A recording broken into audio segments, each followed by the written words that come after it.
can see, I'm not really drowning, just the green screen effect. And if I pull the camera back a bit, you can see the screen behind me, which is just simply a little bit of green cloth.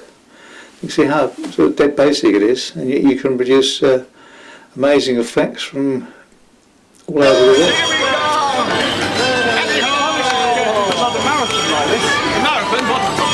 And as Mount Rushmore, I'll show you shortly how it all works.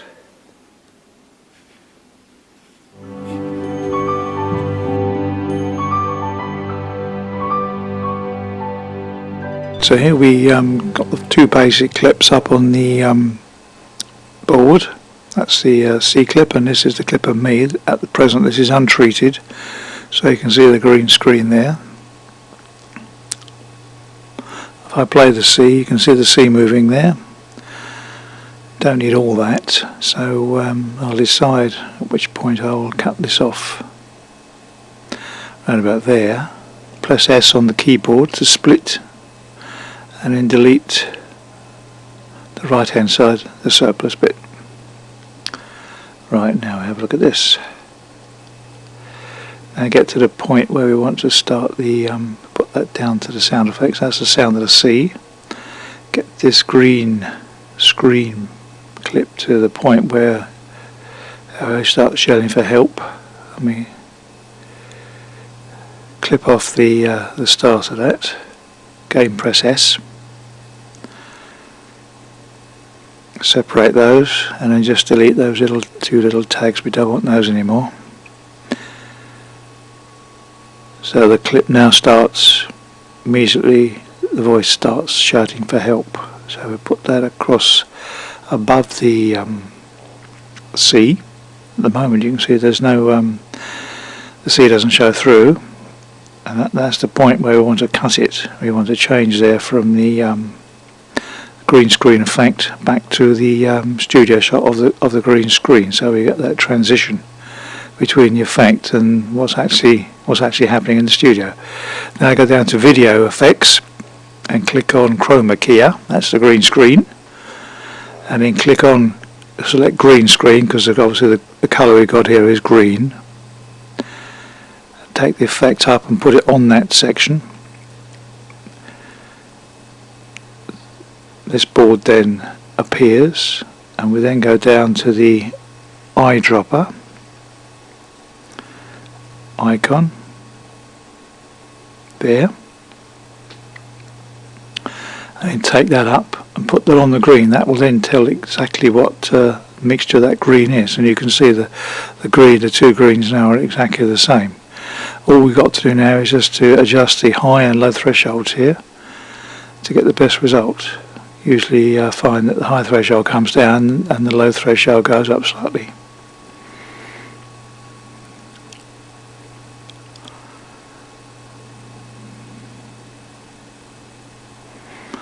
Once we're happy with that, we can click on the button at the bottom. That's about as good as it is. Click on the play button down at the bottom there. You can just see it, bottom left hand corner, and that will run that section just to check that it stays consistent throughout. That's pretty good. Right, so we can save that effect. Right, now we go back to the piece of tape which has not been chroma keyed, and then put them two together so we get that transition from chroma key to ordinary. Just check that it runs nicely and there's no join. There we are, and that's it. And that's how that bit's done. Now we can turn our attention to the other end of the chroma key, where we put in a few pictures. So we cut it off about there, that's about right. Yes, that's it. When we zoom back in so the green screen covers the whole screen, take that aside slightly, go back to our green screen effect down the bottom, take it up to the piece we want to treat now, Again our thing comes up, again the eyedropper.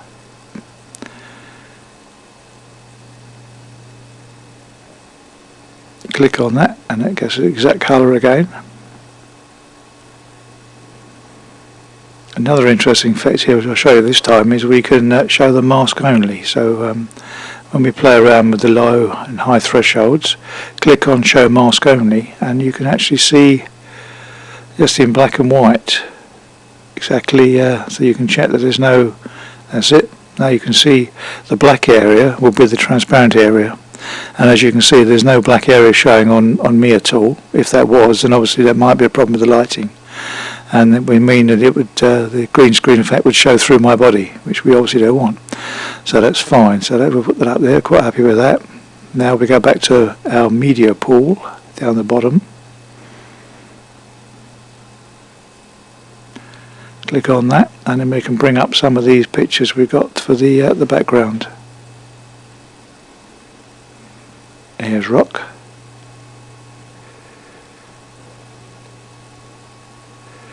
Put that first. Then we'll have Mount Rushmore, because if you remember on the narration I actually mentioned Mount Rushmore, so we'll put that in as the middle one.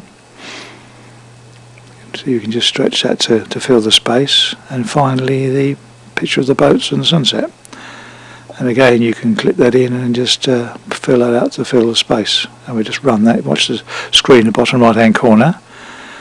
That's us before we draw back in. We draw back in and then we go to chroma key effect, Ayers Rock,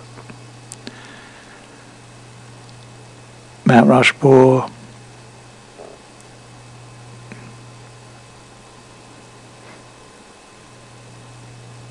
and the boats and the sunset, and that's it. That's all there is to it.